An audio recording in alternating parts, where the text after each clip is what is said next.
पहले तरीके लबैक हर बात का जवाब बड़े सख्त देती थी, लेकिन पहली दफ़ा हुआ है कि आप नरम लहजे में बात कर रहे हैं। आप लोग क्या आप लोगों पर कोई ऊपरी प्रेशर है, दबाव है, या सियासत का तरीका चेंज हो चुका है? यानी आप दूसरे लफ्जों में ये चाहते हैं कि हम डंडा उठाएं और आप सबको जो है ना वो जूतियां मार के डंडे मार के एक लाइन में खड़ा करें, एक जगह मुतय्यन कर ले, पाकिस्तान का एक बड़े से बड़ा ग्राउंड, एक बड़ी से बड़ी सड़क मुतय्यन कर ले कि एक तरफ पाकिस्तान की लिबरल सारी जमातें खड़ी हो जाए और एक तरफ पाकिस्तान में इस्लाम पसंद कुव्वतें खड़ी हो जाए। आपको बता देंगे कि पाकिस्तानी कौम क्या चाहती है। लामा साहब, एक सवाल है मेरा कि हमेशा अगर किसी भी पार्टी का दौर होता है, फर्ज करें नून लीग का दौर है, तो उस दौर में अगर कोई काम गलत होता है, इस्लाम मुखालिफ होता है, पाकिस्तान मुखालिफ होता है, इज़्ज़त रसूल पे कोई बात आती है, नून लीग का दौर होता है तो पीटीआई वाले तहरीक लब्बैक पर हमेशा तनकीद करते हैं, और अगर पीटीआई का दौर होता है तो नून लीग वाले उन पर तनकीद करते हैं। तो ये अपने अपने जब इनके दौरे हुकूमत चल रहे होते हैं, ये उन कामों के लिए आवाज़ क्यों नहीं उठाते और तहरीक लब्बैक का साथ क्यों नहीं देते? हमेशा तहरीक लब्बैक या रसूलुल्लाह पाकिस्तान को ही क्यों अव्वल मुतालबा किया जाता है, और मौलवी क्या है कि क्यों इस पर तनकीद की जाती है कि ये कुछ कर नहीं सकते पाकिस्तान और इस्लाम की बका के लिए? इस हवाले से कुछ बताइएगा। सर, पहले तरीके लबैक हर बात का जवाब बड़े सख्त देती थी, लेकिन पहली दफ़ा हुआ है कि आप नरम लहजे में बात कर रहे हैं आप लोग, और मीडिया पे आए और फर्स्ट टाइम प्रेस कॉन्फ्रेंस भी हुई है।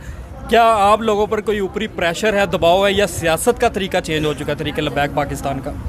देखें जी, जो सवाल आपने किया है कि जब भी इस्लाम के ख़िलाफ़ कोई बात होती है तो वो नून वाले कहते हैं कि लबैक कहाँ है, पीटीआई के दौर में पीटीआई वाले कहते हैं लबैक वाले कहाँ हैं, जब दूसरों का दौर होता है। यही तो हमारा सवाल है कि या तो आप अपने आप को इस्लामी जमहूरिया पाकिस्तान के जो है ना वो ठेकेदार कहलाना बंद कर दें और अवाम के जो मकबूल तरीन लीडर के जनाब बुलंद बांग दावे हैं ना, इससे बाहर आ जाएं और खुल के कह दें कि आपका इस्लाम के साथ कोई ताल्लुक़ नहीं है। रही बात हमारी, तो हम कल भी इस्लाम के लिए हाज़िर थे, आज भी हाज़िर हैं और हर मौके पे लबैक हाज़िर है। ये आपके इल्म में होगा कि आज से तकरीबन 1 माह कबल इसी मस्जिद के अंदर क़िबला अमीरुल मुजाहिदीन के लख्ते जिगर हमारे अमीर मोहतरम साहबज़ादा साद हुसैन नज़वी साहब ने बयान दिया था कि तुम इंसान बनो और इस बिल को वापस लो, नहीं तो हम वज़ीराबाद भी आ रहे हैं और फैज़ाबाद भी आ रहे हैं। तो अब उसके ऊपर नज़रसानी भी शुरू हो गई, उसके ऊपर जो है अमेंडमेंट के ऊपर काम शुरू हो गया, सारी चीज़ें। तो अभी इससे पहले कि भाई क्या इसका नतीजा निकला है और लबैक इसके ऊपर जनाब कब निकल रही है, उससे पहले जब हम मिलाद शरीफ के जुलूस के लिए निकले हैं तो उन्होंने हमें ट्रेलर दिखाया है कि तुम मिलाद के लिए निकले हो अभी, तो हमने तुम्हें यूँ मारा है, और अगर तुम यहाँ पे ट्रांसजेंडर के लिए उस बिल के ख़िलाफ़ निकलोगे तो हम तुम्हें इससे भी शदीद रद्द-ए-अमल देंगे। तो हम उसके लिए हाजिर हैं, ये मसला नहीं है। हम सिर्फ कौम के सामने, मेरे अमीर ने पहले जवाब दे दिया है, मैं वो आपको दोहरा के समझाना चाहता हूँ कि हमेशा लोगों की यही एक तकलीफ़ या शिकवा या गिला होता है, जो कहते हैं कि जी सबसे पहले आप बात करते हैं, रात को आप बात करते हैं, सुबह आप सड़कों पे आ जाते हैं। आप कोई तरीक़ाकार सियासत का नहीं आता आपको कि कम से कम पहले बंदा मीडिया पे आता है, लोगों को मौक़िफ़ समझाता है कि यार हमारे साथ ये हो रहा है, पाकिस्तान इसलिए बना था, पाकिस्तान में क्या हो रहा है, तो कम से कम लोगों को अवेयरनेस दें। फिर अगर कोई बात नहीं होती तो आप मैदान में निकलें, आप पे गिला भी नहीं होगा। तो हमने वो गिला दूर करने के लिए और गिला धोने के लिए हमने आपको बुलाया, आपके आगे अपना दुख शिकवा और अपने ऊपर होने वाले जुल्म की दास्तान सुनाई।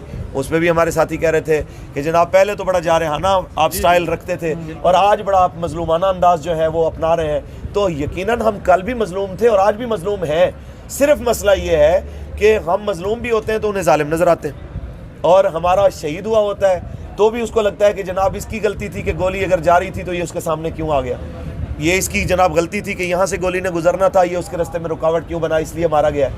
तो ये तो उन लोगों को शर्म आनी चाहिए जो इक़्तिदार की बड़ी कुर्सियों पे बैठे हैं, मीडिया की बड़ी कुर्सियों पे बैठे हैं, या फिर अदलिया की बड़ी कुर्सियों पे बैठे हैं, या फिर पाकिस्तान के जनाब आला वो नादीदा क़ुव्वतें जो असल क़ुव्वतों के सरचश्मा कहलाते हैं। तो उन लोगों को शर्म आनी चाहिए कि भाई आप पाकिस्तान की सियासत को किधर लेके जाना चाहते हैं। यानी आप दूसरे लफ्ज़ों में ये चाहते हैं कि हम डंडा उठाएँ और आप सबको जो है ना वो जूतियां मार के, डंडे मार के एक लाइन में खड़ा करें और इक़्तिदार पे हम काबिज़ आ जाएं, हो जाएं, और फिर कहें कि जनाब यूँ निज़ाम आता है।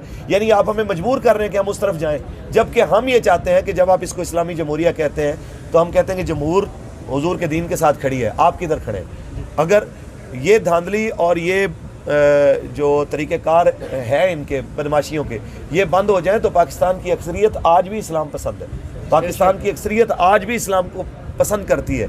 अगर इसमें किसी को शक है तो हम कहते हैं रेफरेंडम करा लें, एक जगह मुतय्यन कर लें, पाकिस्तान का एक बड़े से बड़ा ग्राउंड, एक बड़ी से बड़ी सड़क मुतय्यन कर लें कि एक तरफ पाकिस्तान की लिबरल सारी जमातें खड़ी हो जाएं और एक तरफ पाकिस्तान में इस्लाम पसंद कुव्वतें खड़ी हो जाएं। आपको बता देंगे कि पाकिस्तानी कौम क्या चाहती है। लेकिन ये वो तरीक़ेकार लाना ही नहीं चाहते। हम कहते हैं चलो जो तरीक़ेकार राय चल रहा है उसी के मुताबिक ही हम कहते हैं कि चलो जी हम आ रहे हैं। आप अगर सियासत कहते हैं कि आज़ादाना, आप वो हमें नहीं करने दे रहे, हमारा मौक़िफ़ मीडिया पे वो आज़ादाना नहीं पेश करने दे रहे, आप हमें खुद किधर लेके जाना चाहते हैं हमें एक ही बार बता दें, हम ताकि उस हिसाब से तैयारी कर लें। तो ये उन लोगों से हमारा सवाल है जो बड़े ओहदों पे बैठे हों। तो ये आपकी भी जिम्मेदारी है कि आप उनसे सवाल करें कि यार इनका मौक़िफ़ क्यों नहीं आने दिया जाता। एक तरफ नूरा कुश्ती होती है इमरान खान की और इस्टेब्लिशमेंट की, ये दोनों नूरा कुश्ती खेल रहे हैं। मैं आपको 100% कह रहा हूँ, ये दोनों इसको मार्केट की ज़ुबान में कहते हैं डी मार्केटिंग करना, एक चीज़ की मार्केट गिराना फिर अचानक उसको उठा देना। तो ये बिल्कुल वही काम हो रहा है कि पहले जनाब ये एक दूसरे को एक ख़िलाफ़ तकरीरें कर रहे हैं। तो जमाल अब्दुल नासिर बड़ी अंग्रेज़ों के ख़िलाफ़ और अमेरिका के ख़िलाफ़ तकरीरें करता था और इस्लाम का उसको जनाब बहुत बड़ा एक हीरो भी कहा जाता था। उसके मरने के बाद पता चला कि CIA जो है वो उसको तकरीरें लिख के देती है। यहाँ पे सेम यही कुछ हो रहा है कि पाकिस्तान की अवाम की अक्सरियत पाकिस्तान की इस्टेब्लिशमेंट के ख़िलाफ़ है, पाकिस्तान की अक्सरियत अमेरिका के ख़िलाफ़ है। इसलिए अमेरिकन वो साजिश का बयानिया और इस्टेब्लिशमेंट मुखालिफ बयानिया लेके खान साहब आए हैं और जनाब एक नूरा कुश्ती चलती है कि जी खान साहब के ख़िलाफ़ बहुत बड़ा काम है। और क्या होता क्या है कि पाकिस्तान का मौजूदा वज़ीर कोई वफाकी वज़ीर प्रेस कॉन्फ्रेंस करता है, उसकी फ़ोटो दिखाई जाती है और इमरान खान उसी जगह पे उसकी आवाज़ भी आ रही होती है, फ़ोटो भी आ रहा होता है। और जब हमारी बारी आती है तो हमारा मौक़िफ़ तो बड़ी दूर की बात, हमारे शुहदा की तस्वीरें भी नहीं दिखाई जाती, हमारे ज़ख्मियों की सूरत हाल भी नहीं दिखाई जाती, हॉस्पिटल में वो किस हाल में है वो भी नहीं दिखाया जाता।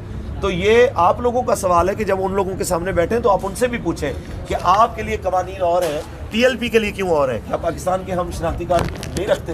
क्या पाकिस्तान का पासपोर्ट हमारे पास नहीं है या हम पाकिस्तान के शहरी नहीं हैं? तो ये आप लोगों का काम बनता है कि आप उन लोगों से सवाल करें, ना कि बार बार आके TLP से सवाल करें ये क्यों है, ये क्यों है। हमने तो आपको बता दिया जो कुछ और कुछ है तो